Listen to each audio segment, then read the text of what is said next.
Hello everyone, welcome back to our channel. आज हम discussion करबा माइनर एजुकेशन लेकि कोड पेपर 2 रही छी तार 2 मार्क सिलेक्शन क्वेश्चन डिस्कशन करबा all units of most important questions अछि एतरे माइनर पे बिल्कुल भी टेंशन होनी जतिक सिलेक्शन दिया होची सेतिक पढो बहुत बड़ा मार्क तुम सिक्योर कर परबो ओके हाउ मु कहि सरछु already final question selection provide करा सरलन जमन भी देखि ना प्लेलिस्ट चेक करके देखि परबो जमन देखि छ त ठीक अछि वीडियो को लाइक कमेंट शेयर करके बिल्कुल भी भूलिबोनी वीडियो आरंभ करबा पूर्व कहूँ जदि आम चैनल को प्रथम थर पे तेरे वीडियो लाइक कमेंट शेयर करने सहित चैनल को सब्सक्राइब करने को बिल्कुल भी भूलिबेनी 1 मार्क सिलेक्शन विथ आंसर मध्यम प्रोवाइड करा जिवो ओके चलो देखो क्वेश्चन कौन अच्छे first unit 1 row first question अच्छे शिक्षागत मनोविज्ञान कौन educational psychology okay educational psychology कहले तुम कौन बुझ यह मनोविज्ञान एक शाखा जहाँ शिक्षा क्षेत्र में मानव आचरण को अध्ययन करे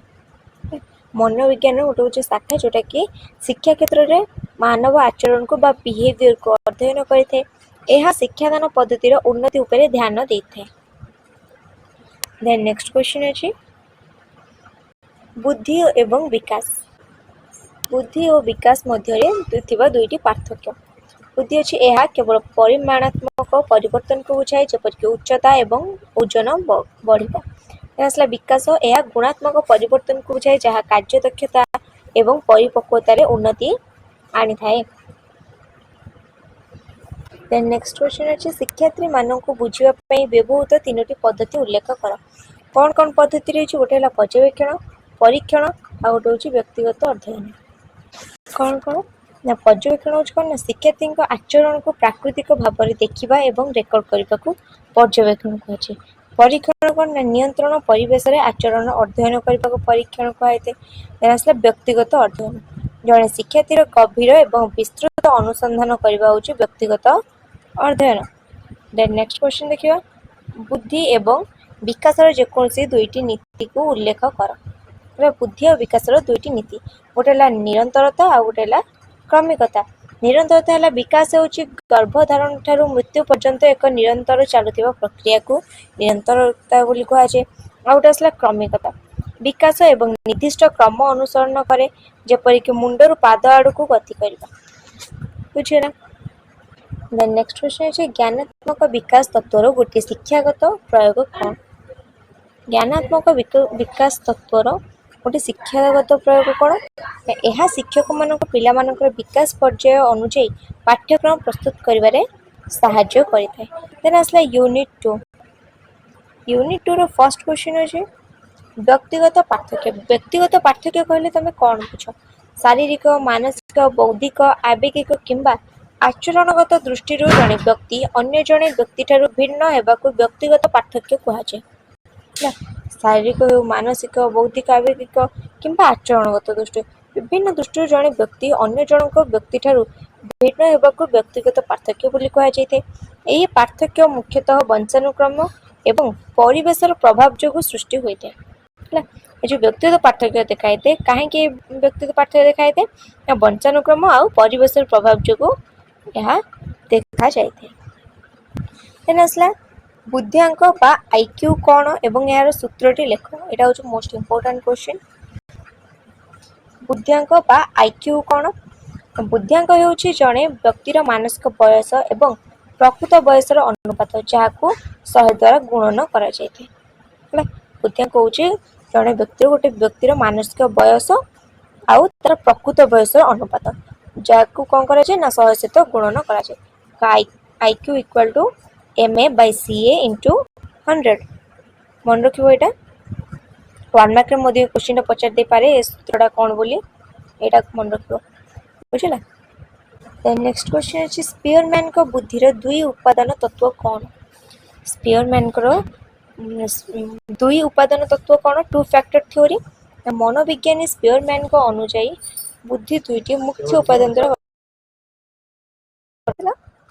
साधारण उपादान ओके साधारण उपादान आसला यह जन्मगत एवं सब प्रकार मानसिक कार्य आवश्यक कौटा ना साधारण उपादान जोटा कि जनरल फैक्टर आ गोटे जोटा स्वतंत्र उपादान बा स्पेशल फैक्टर से कौन पे आवश्यक ना परिवेश अर्जित एवं निर्दिष्ट कार्य आवश्यक ହୋଇଥାଏ। ଦେନ୍ ନେକ୍ସଟ ଆସିଲା ସୃଜନଶୀଳ ଚିନ୍ତନର ଚାରୋଟି ପର୍ଯ୍ୟାୟ କ'ଣ କ'ଣ? ସୃଜନଶୀଳ ବା କ୍ରିଏଟିଭିଟି ଥିଙ୍କିଂର ଚାରୋଟି ପର୍ଯ୍ୟାୟ କ'ଣ କ'ଣ? ଗୋଟେ ଆସିଲା ପ୍ରସ୍ତୁତି, ଅନ୍ତର୍ନିହିତ ଚିନ୍ତନ, ଆଉ ଗୋଟେ ହେଲା ପ୍ରଦୀପ୍ତି, ଦେନ୍ ଆସିଲା ସତ୍ୟାପନ। ଓକେ, ସୃଜନଶୀଳ ଚିନ୍ତନର ଚାରୋଟି ମୁଖ୍ୟ ପର୍ଯ୍ୟାୟ ହେଲା, ଗୋଟେ ହେଲା ପ୍ରସ୍ତୁତି, ଅନ୍ତର୍ନିହିତ ଚିନ୍ତନ, ଆଉ ଗୋଟେ ହେଲା ପ୍ରଦୀପ୍ତି, ଆଉ ଗୋଟେ ହେଲା ସତ୍ୟାପନ। ଚାରୋଟି ହେଇଗଲା। ପ୍ରସ୍ତୁତି କ'ଣ ନା ସମସ୍ୟା ବିଷୟରେ ତଥ୍ୟ ସଂଗ୍ରହ କରିବା, ସେଟା ହେଲା ପ୍ରସ୍ତୁତି ବା ପ୍ରିପାରେସନ୍। ଦେନ୍ ଆସିଲା ଅନ୍ତର୍ନିହିତ ଚିନ୍ତନ, ଅବଚେତନ ମନରେ ସମସ୍ୟାର ସମାଧାନ ଖୋଜିବା। ଦେନ୍ ଆସିଲା ପ୍ରଦୀପ୍ତି, ହଠାତ୍ ସମାଧାନର ସୂତ୍ର ମିଳିଯିବା। ଦେନ୍ ଆସିଲା ସତ୍ୟାପନ, ମିଳିଥିବା ସମାଧାନର ପରୀକ୍ଷା କରିବା। ଆସିଗଲା ୟୁନିଟ୍ 3। ୟୁନିଟ୍ 3ର ଫାର୍ଷ୍ଟ କ୍ୱେଶ୍ଚନ୍ ଅଛି ଶିକ୍ଷଣ କହିଲେ କ'ଣ ବୁଝେ? ହେଲା, ଲର୍ଣ୍ଣିଂ କହିଲେ କ'ଣ ବୁଝ ବା ଶିକ୍ଷଣ କହିଲେ ତମେ କ'ଣ ବୁଝ? ଅଭିଜ୍ଞତା ଏବଂ ପ୍ରଶିକ୍ଷଣ ମାଧ୍ୟମରେ ଆଚରଣରେ ଆସୁଥିବା ଅପେକ୍ଷାକୃତ ସ୍ଥାୟୀ ପରିବର୍ତ୍ତନକୁ ଶିକ୍ଷଣ କୁହାଯାଏ। ଶିକ୍ଷଣ କାହାକୁ କୁହାଯାଏ ନା ଅଭିଜ୍ଞତା, ଏକ୍ସପିରିଏନ୍ସ ଆଉ ପ୍ରଶିକ୍ଷଣ ମାଧ୍ୟମରେ ଆଚରଣରେ ଆସୁଥିବା ସ୍ଥାୟୀ ପରିବର୍ତ୍ତନ ବା ବିହେଭିଅରରେ ଆସୁଥିବା ସ୍ଥାୟୀ ପରିବର୍ତ୍ତନକୁ ଶିକ୍ଷଣ କୁହାଯାଇଥାଏ। ଏହା ଏକ ନିରନ୍ତର ପ୍ରକ୍ରିୟା ଯାହା ଜନ୍ମଠାରୁ ମୃତ୍ୟୁ ପର୍ଯ୍ୟନ୍ତ ଚାଲିଥାଏ।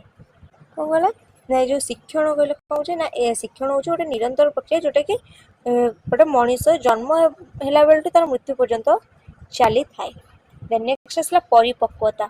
ପରିପକ୍ୱତା କ'ଣ ନା କୌଣସି ବାହ୍ୟ ପ୍ରଶିକ୍ଷଣ କିମ୍ବା ପ୍ରଚେଷ୍ଟା ବିନା ଶାରୀରିକ ଓ ମାନସିକ ସ୍ତରରେ ସ୍ୱାଭାବିକ ଭାବେ ହେଉଥିବା ବୃଦ୍ଧି ଓ ବିକାଶକୁ ପରିପକ୍ୱତା କୁହାଯାଏ। ପରିପକ୍ୱତା କାହାକୁ କୁହାଯାଏ? କୌଣସି ବାହ୍ୟ ପ୍ରଶିକ୍ଷଣ ହେଉ କିମ୍ବା ପ୍ରଚେଷ୍ଟା ବିନା ଶାରୀରିକ ଓ ମାନସିକ ସ୍ତରରେ ସ୍ୱାଭାବିକ ଭାବେ ହେଉଥିବା ବୁଦ୍ଧି ଓ ବିକାଶକୁ ପରିପକ୍ୱତା ବୋଲି କୁହାଯାଏ। ଏହା ଶିକ୍ଷଣ ପାଇଁ ଭିତ୍ତିଭୂମି ପ୍ରସ୍ତୁତ କରିଥାଏ। ଦେନ୍ ନେକ୍ସଟ କ୍ୱେଶ୍ଚନ୍ ଆସିଲା ଅଭିପ୍ରେରଣା ବା ମୋଟିଭେସନ୍। ମୋଟିଭେସନ୍ କହିଲେ କ'ଣ ବୁଝ ନା ଅଭିପ୍ରେରଣା ହେଉଛି ଏକ ଆଭ୍ୟନ୍ତରୀଣ ଶକ୍ତି ବା ବ୍ୟବସ୍ଥା ଯାହା ବ୍ୟକ୍ତିକୁ ଏକ ନିର୍ଦ୍ଦିଷ୍ଟ ଲକ୍ଷ୍ୟ ହାସଲ କରିବା ପାଇଁ କାର୍ଯ୍ୟ କରିବାକୁ ଉତ୍ସାହିତ ଓ ଜାଗ୍ରତ କରେ ଏବଂ ସେହି କାର୍ଯ୍ୟକୁ ଚାଲୁ ରଖିବାରେ ସାହାଯ୍ୟ କରିଥାଏ। ବୁଝିଲା ଅଭିପ୍ରେରଣା କ'ଣ ବା ମୋଟିଭେସନ୍ କ'ଣ? ଦେନ୍ ନେକ୍ସଟ କ୍ୱେଶ୍ଚନ୍ ଆସିଲା ଅନ୍ତର୍ନିହିତ ବା ଆଭ୍ୟନ୍ତରୀଣ ଅଭିପ୍ରେରଣା କ'ଣ? ହେଲା, ଇଣ୍ଟରନାଲ ମୋଟିଭେସନ୍ କ'ଣ? ଯେତେବେଳେ ଜଣେ ବ୍ୟକ୍ତି କୌଣସି ବାହ୍ୟ ପୁରସ୍କାର କିମ୍ବା ପ୍ରଶଂସା ଆଶା ନକରି କେବଳ ନିଜର ଆନନ୍ଦ, ସନ୍ତୋଷ ବା ଆଗ୍ରହ ପାଇଁ ସ୍ୱତଃ ପ୍ରବୃତ୍ତ ଭାବେ କାର୍ଯ୍ୟ କରେ ତାହାକୁ ଆଭ୍ୟନ୍ତରୀଣ ଅଭିପ୍ରେରଣା ବୋଲି କୁହାଯାଇଥାଏ। ନା ଯେତେବେଳେ ଗୋଟେ ଲୋକ ତାର ବାହ୍ୟ ପୁରସ୍କାର ହେଉ, ପ୍ରଶଂସା ହେଉ, କୌଣସି ପ୍ରକାର ଲୋଭ ଆଶାରେ କିଛି କରିନଥାଏ, ବିନା ଆଶାରେ ନିଜର ଆନନ୍ଦ ପାଇଁ, ନିଜର ଖୁସି ପାଇଁ ଯେଉଁଟାକି ଯେଉଁ କାର୍ଯ୍ୟଟା କରିଥାଏ ତାକୁ ଆଭ୍ୟନ୍ତରୀଣ ଅଭିପ୍ରେରଣା ବୋଲି କୁହାଯାଇଥାଏ। ଦେନ୍ ନେକ୍ସଟ ଆସିଲା ସାପେକ୍ଷ ପ୍ରତିବର୍ତ୍ତନ ବା ପ୍ରତିଷ୍ଠିତ ଅଭିବନ୍ଧନ କ'ଣ? ହେଲା, ସାପେକ୍ଷ ପ୍ରତିବର୍ତ୍ତନ ବା ପ୍ରତିଷ୍ଠିତ ଅଭିବନ୍ଧନ କ'ଣ ନା ଇଭାନ ପାଭଲୋଭଙ୍କ ଦ୍ୱାରା ପ୍ରତିପାଦିତ ଏହି ସିଦ୍ଧାନ୍ତ ଅନୁଯାୟୀ ଏକ ପ୍ରାକୃତିକ ଉଦ୍ଦୀପକ ସହିତ ଏକ କୃତ୍ରିମ ବା ନିରପେକ୍ଷ ଉଦ୍ଦୀପକକୁ ବାରମ୍ବାର ସଂଯୋଗ କରିବା ଦ୍ୱାରା କୃତ୍ରିମ ଉଦ୍ଦୀପକ ପ୍ରତି ମଧ୍ୟ ସମାନ ପ୍ରତିକ୍ରିୟା ପ୍ରକାଶ ପାଇଥାଏ। କ'ଣ କୁହାଗଲା ନା ଇଭାନ ପାଭଲୋଭଙ୍କ ଦ୍ୱାରା ପ୍ରତିପାଦିତ ସାପେକ୍ଷ ପ୍ରତିବର୍ତ୍ତନ ବା ପ୍ରତିଷ୍ଠିତ ଅଭିବନ୍ଧନ ସିଦ୍ଧାନ୍ତ ଅନୁଯାୟୀ ଏକ ପ୍ରାକୃତିକ ଉଦ୍ଦୀପକ ନ୍ୟାଚୁରାଲ ଷ୍ଟିମୁଲସ୍ ସହିତ ଏକ କୃତ୍ରିମ ବା ନିରପେକ୍ଷ ଉଦ୍ଦୀପକ କୁ ବାରମ୍ବାର ସଂଯୋଗ କରିବା ଦ୍ୱାରା କୃତ୍ରିମ ଉଦ୍ଦୀପକ ପ୍ରତି ମଧ୍ୟ ସମାନ ପ୍ରତିକ୍ରିୟା ପ୍ରକାଶ ପାଇଥାଏ। ନେକ୍ସଟ କ୍ୱେଶ୍ଚନ୍ ଅଛି ସକ୍ରିୟ ଅଭିବନ୍ଧନ ବା ପ୍ରସ୍ତୁତ ଶିକ୍ଷଣର ମୂଳ ନୀତି କ'ଣ? ବି.ଏଫ୍. ସ୍କିନରଙ୍କ ଦ୍ୱାରା ପ୍ରଦତ୍ତ ଏହି ସିଦ୍ଧାନ୍ତ ଅନୁଯାୟୀ ଆଚରଣ ତାହାର ପରିଣାମ ଦ୍ୱାରା ନିୟନ୍ତ୍ରିତ ହୋଇଥାଏ। ବି.ଏଫ୍. ସ୍କିନରଙ୍କ ଦ୍ୱାରା ପ୍ରଦତ୍ତ କୋଉଟା ନା ସକ୍ରିୟ ଅଭିବନ୍ଧନ ସିଦ୍ଧାନ୍ତ। ହେଲା, ତାଙ୍କ ଅନୁଯାୟୀ ଆଚରଣ ତାହାର ପରିଣାମ ଦ୍ୱାରା ନିୟନ୍ତ୍ରିତ ହୋଇଥାଏ। ଯଦି କାର୍ଯ୍ୟର ପରିଣାମ ସନ୍ତୋଷଜନକ ବା ପୁନର୍ବଳନ ଯୁକ୍ତ ହୁଏ ତେବେ ସେହି ଆଚରଣ ଦୃଢ଼ ହୁଏ ଏବଂ ବାରମ୍ବାର ପ୍ରକାଶ ପାଇଥାଏ। ନେକ୍ସଟ ଆସିଲା ଅନ୍ତର୍ଦୃଷ୍ଟି ଶିକ୍ଷଣ କହିଲେ କ'ଣ ବୁଝ? ହେଲା, ଅନ୍ତର୍ଦୃଷ୍ଟି ଶିକ୍ଷଣ କହିଲେ କ'ଣ ବୁଝ ନା କୋହଲରଙ୍କ ଦ୍ୱାରା ପ୍ରତିପାଦିତ ଏହି ସିଦ୍ଧାନ୍ତ। କୋହଲରଙ୍କ ଦ୍ୱାରା ପ୍ରତିପାଦିତ କେଉଁ ସିଦ୍ଧାନ୍ତ ନା ଅନ୍ତର୍ଦୃଷ୍ଟି ଶିକ୍ଷଣ ସିଦ୍ଧାନ୍ତ। ଏହି ସିଦ୍ଧାନ୍ତ ଅନୁଯାୟୀ ଶିକ୍ଷଣ କେବଳ ପ୍ରଚେଷ୍ଟା ଓ ପ୍ରମାଦ ଦ୍ୱାରା ହୁଏ ନାହିଁ, ବରଂ ସମସ୍ୟାର ସମଗ୍ର ପରିସ୍ଥିତିକୁ ହଠାତ୍ ବୁଝିପାରିବା ବା ପ୍ରତ୍ୟକ୍ଷଣ କରିବା ଦ୍ୱାରା ସମାଧାନର ପନ୍ଥା ମିଳିଥାଏ। ଏହାକୁ ଅନ୍ତର୍ଦୃଷ୍ଟି ବୋଲି କୁହାଯାଇଥାଏ। बुझीगला। नेक्स्ट देखा यूनिट 4। यूनिट 4 फर्स्ट क्वेश्चन अच्छे व्यक्तित्व बा पर्सनालिटी कहले कौन बुझ। व्यक्तित्व होची जड़े व्यक्तिर शारीरिक मानसिक आवेगिक एवं सामाजिक गुण गुड़िक एक समन्वित रूप जहाँ तांको अन्य मानक ठाରୁ पृथक करथे। हैला व्यक्तित्व होची कौन ना जड़े व्यक्तिर शारीरिक मानसिक आवेगिक आउ सामाजिक गुण गुड़िक गोटे समन्वित रूप जोटा कि अन्य मानक ठारू अन्य व्यक्ति ताकू पृथक करिଥାଏ। यह लाटिन शब्द पर्सोना आसी जार अर्थ होची मुखा। मन रखिबो जे पर्सनालिटी शब्दटी कोठू आसी आउ तार अर्थ कौन बुझिला। 1 मार्क रे क्वेश्चन आसी परिबो। देन नेक्स्ट अछि व्यक्तित्वर प्रकार सिद्धांत कौन टाइप थ्योरी कौन। प्रकार सिद्धांत अनुसार मनीष मानू सेमानक शारीरिक गठन किंबा स्वभावर सदृशता आधार रे केतेक निर्दिष्ट श्रेणी बा प्रकार रे विभक्त करा जायथे। प्रकार सिद्धांत अनुसार मनीष मानू सेमानक शारीरिक गठन हो किंबा स्वभावर सदृशता आधार रे केतेक निर्दिष्ट श्रेणी बा प्रकार रे विभक्त कराइथे। उदाहरण स्वरूप कार्ल यूंग द्वारा प्रदत्त अंतर्मुखी एवं बहिर्मुखी व्यक्तित्व इंट्रोवर्ट और एक्सट्रोवर्ट बुझिला। देन नेक्स्ट क्वेश्चन अछि मानसिक स्वास्थ्यर संज्ञा दियो। मेंटल हेल्थ विषय संज्ञा देवा पई कहै। मानसिक स्वास्थ्य होची व्यक्तिर एक संतुलित मानसिक अवस्था जहाँ द्वारा से निजर परिवेश एवं समाज सहित सफलता सह समायोजन करिपारे एवं जीवनर चाप को सहजरे सामना करिपारे।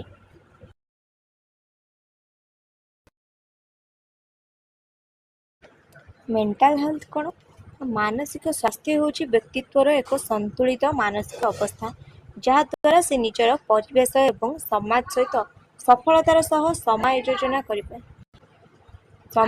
करिपारे एवं जीवन चाप को सहजरे सामना करिपारे। मानसिक स्वास्थ्य होची कौन व्यक्तिर एक संतुलित मानसिक अवस्था जोटा कि कहे ना निजर परिवेश समाज सहित सफलता सह समायोजन बा एडजस्टमेंट करिपारे एवं जीवन चाप को सहजरे सामना करिपारे। देन नेक्स्ट आसला समायोजन कौशल कहले कौन बुझ। एडजस्टमेंट मेकानिज्म बा समायोजन कौशल कहले कौन बुझ। जेतबेले जड़े व्यक्ति कौन से प्रतिकूल परिस्थिति बा मानसिक चापर सम्मुखीन हुए सेतबेले निज मानसिक संतुलन रक्षा करबा पई से जो मानसिक प्रक्रिया बा प्रतिरक्षा कौशल व्यवहार करे ताहाकू समायोजन कौशल बोली कहा जाय बा कौन कहा जाय ना एडजस्टमेंट मेकानिज्म बोली कहा जाय। तो कौन है ना तो गोटे व्यक्ति कौन से प्रतिकूल परिस्थिति बा मानसिक चाप हो स्ट्रेस रे थिबो डिप्रेशन रे थिबो से सब सम्मुखीन करूथिबो सेतबेले निजर मानसिक संतुलन को रक्षा करबा पई मेंटल हेल्थ को बैलेंस करबा पई से जो कौन ना डिफेंस मेकानिज्म प्रतिरक्षा कौशल जो गुरा आपणे थिबो ताको समायोजन कौशल बोली कहा जाय।